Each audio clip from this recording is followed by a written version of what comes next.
Just imagine, लोग दीवारों पर चिपक जाते हैं, जमीन पर रेंगने लगते हैं और मंदिर के खंभों पर लटक जाते हैं। ये मंदिर कुछ अलग है क्योंकि यहाँ करीब 25,000 काले चूहों का बसेरा है। कहते हैं कि साल के ये 3 दिन कामाख्या देवी के मासिक चक्र यानी पीरियड्स के दिन होते हैं, क्योंकि यहाँ चढ़ावे में फूल नारियल नहीं बल्कि शराब चढ़ाई जाती है। और ये दृश्य कमजोर दिल वालों के लिए नहीं है। 2011 केरला के श्री पद्मनाभ स्वामी मंदिर की 5 तिजोरियों को खोला जाता है और उसमें से करोड़ों का खजाना मिलता है। सोना, हीरे, जवाहरात और कई सारी मूर्तियां। ये देखकर हर किसी की आंखें खुली की खुली रह गई। और आज भी यहाँ की छठी तिजोरी बंद है और उसमें कैद है कई सारे रहस्य। इस तिजोरी के दरवाजे पे 2 नाग बने हुए हैं और ऐसा माना जाता है कि इस दरवाजे को एक बहुत ही शक्तिशाली मंत्र से बंद किया गया है और जिस दिन ये दरवाजा खुलेगा उस दिन इस दुनिया का नाश हो जाएगा। कोई नहीं जानता कि अंदर क्या है और कितना खतरनाक है, पर इस मंदिर का रहस्य आज भी एक रहस्य है। भारत में ऐसे न जाने कितने मंदिर हैं जो इतने सारे रोचक किस्सों और कहानियों से भरे हैं, जिनके बारे में आप जितना जानना शुरू करेंगे उतना ही हैरान रह जाएंगे। तो आज के इस वीडियो में हम भारत के ऐसे ही कुछ मिस्टीरियस टेम्पल के बारे में बात करेंगे जो इस बात का जीता जागता सबूत है कि हमारी सभ्यता कितनी पुरानी है और इसमें कितने गहरे राज छुपे हैं। करणी माता टेम्पल, देशनोक, राजस्थान। रहस्यों की इस दुनिया में सबसे पहला मंदिर है करणी माता मंदिर। राजस्थान के देशनोक में बना ये मंदिर लगभग 500 साल पुराना है। इस मंदिर से बहुत मान्यताएं जुड़ी हैं। यहाँ दर्शन करने के लिए हजारों लोग दूर दूर से आते हैं। पर जहाँ एक तरफ मंदिरों को पवित्र माना जाता है, सुबह शाम वहाँ सफाई की जाती है, ये मंदिर कुछ अलग है क्योंकि यहाँ करीब 25,000 काले चूहों का बसेरा है।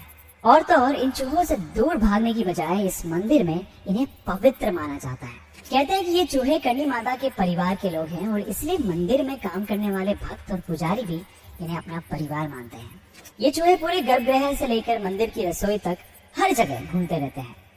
नॉर्मली चूहे अगर किसी खाने की चीज को झूठा कर देते हैं तो हम बीमार होने के डर से उस खाने को फेंक देते हैं, राइट?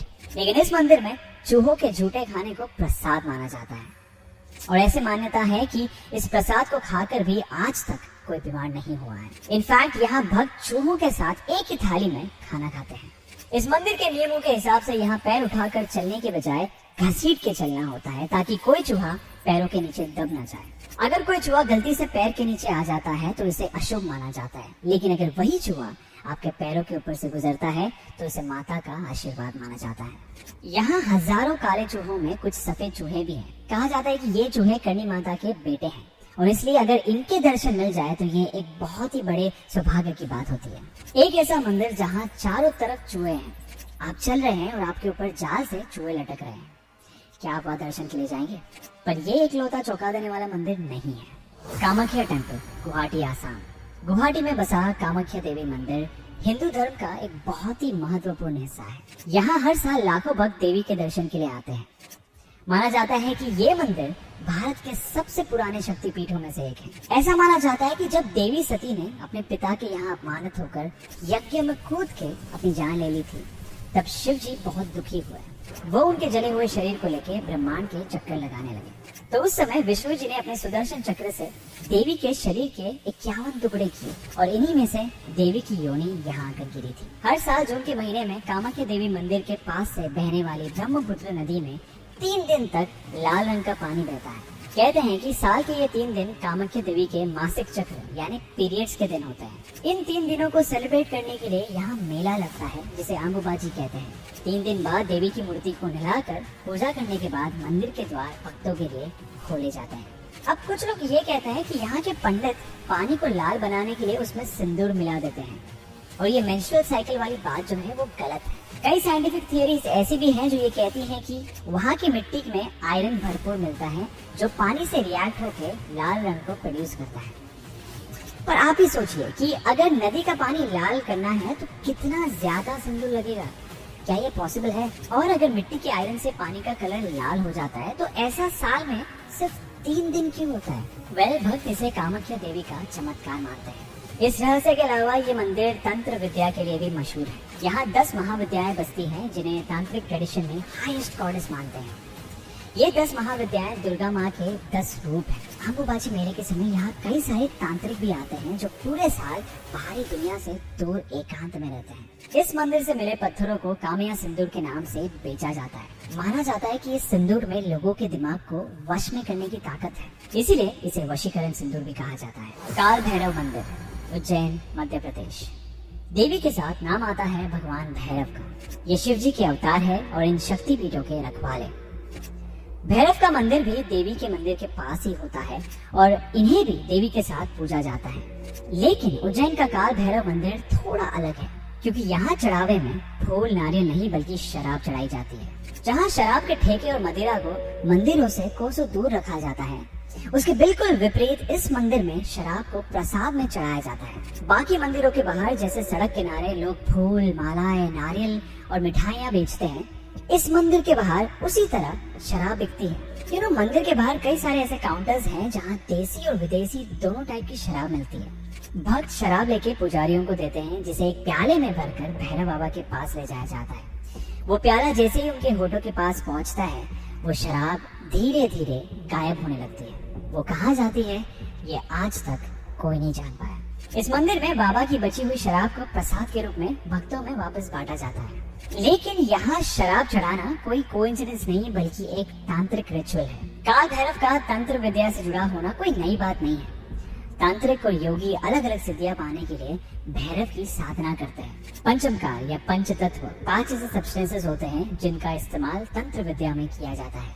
मद्य यानी अल्कोहल, मनसा यानी मीट, मत्स्य यानी फिश, मुद्रा यानी पाउंड ग्रेन और मैथुन यानी सेक्सुअल इंटरकोर्स। माना जाता है कि पहले ये 5 सब्सटेंसेस यहाँ पे ऑफर किए जाते थे, पर धीरे धीरे बाकी के 4 सिर्फ एक सिंबॉलिक रिचुअल्स बन के रह गए। दत्तात्रेय टेम्पल, गंगापुर, मध्य प्रदेश। भारत में ऐसे कई मंदिर हैं जो काले जादू और एक्सॉर्सिज्म के लिए जाने जाते हैं, और ऐसे एक मंदिर मध्य प्रदेश में भी है जो बैतूल डिस्ट्रिक्ट के गंगापुर में है। भगवान दत्तात्रेय, जिन्हें त्रिनाथ भी कहा जाता है, ये ब्रह्मा, विष्णु और महेश के अवतार हैं। वैसे तो यहाँ की हवा में एक अजीब सा एहसास हमेशा घुला रहता है, लेकिन पूर्णिमा और अमावस के दिन यहाँ जो कुछ होता है वो देखकर हर किसी के रोंगटे खड़े हो जाते हैं। जहाँ एक तरफ मंदिरों में शांति का माहौल होता है, वहीं दूसरी तरफ ये मंदिर हर अमावस और पूर्णिमा के साथ डरावनी चीजों और आवाजों से भर जाता है, क्योंकि इस दिन यहाँ हजारों लोग जमा होते हैं जिन पर बुरी आत्माओं का साया होता है। सुबह 11:30 बजे इस मंदिर में महामंगल आरती होती है और इस आरती के साथ ये मंदिर इन लोगों की चीखों से गूंजने लगता है। चीखते चिल्लाते ये लोग भगवान को अब्यूज करते हैं और ऐसा माना जाता है कि बुरी आत्माएं उन पर वश करके उनसे ये सब करवाती है। इस दौरान ये लोग मंदिर की दीवारों और पोल्स पर चढ़कर लटक जाते हैं और कुछ लोग वहाँ जमीन पर रेंगने लगते हैं। अब ऐसा माना जाता है कि इस मंदिर में जाने के बाद और महामंगल आरती में हिस्सा लेने के बाद बुरी आत्माएं इन पोजेस लोगों के शरीर को छोड़कर चली जाती हैं। जस्ट इमेजिन, लोग दीवारों पर चिपक जाते हैं, जमीन पर रेंगने लगते हैं और मंदिर के खंभों पर लटक जाते हैं। उन चीखते चिल्लाते लोगों की लाल आंखें और बिखरे बाल देख के हर किसी का दिल दहल जाता है, और ये दृश्य कमजोर दिल वालों के लिए नहीं है। तो ये थे भारत के 5 मिस्टीरियस टेम्पल, जो कि एक बड़ी सी सभ्यता का एक छोटा सा हिस्सा है। ये देश जादू, चमत्कार, तंत्र, भूत प्रेत, आस्था, रहस्य और विश्वास से भरा हुआ है। अगर आप ऐसे ही किसी मंदिर के बारे में जानते हैं जिनके साथ रहस्य जुड़े हुए हैं, तो हमें कमेंट्स में जरूर बताइए। हम उम्मीद करते हैं कि आपको हमारा ये वीडियो इन्फॉर्मेटिव लगा हो, इंटरेस्टिंग लगा हो, और अगर आपको ये वीडियो पसंद आया है तो हमारे चैनल राज को सब्सक्राइब करें and stay tuned for more अनसुनी, अनकही और अनदेखी कहानियाँ।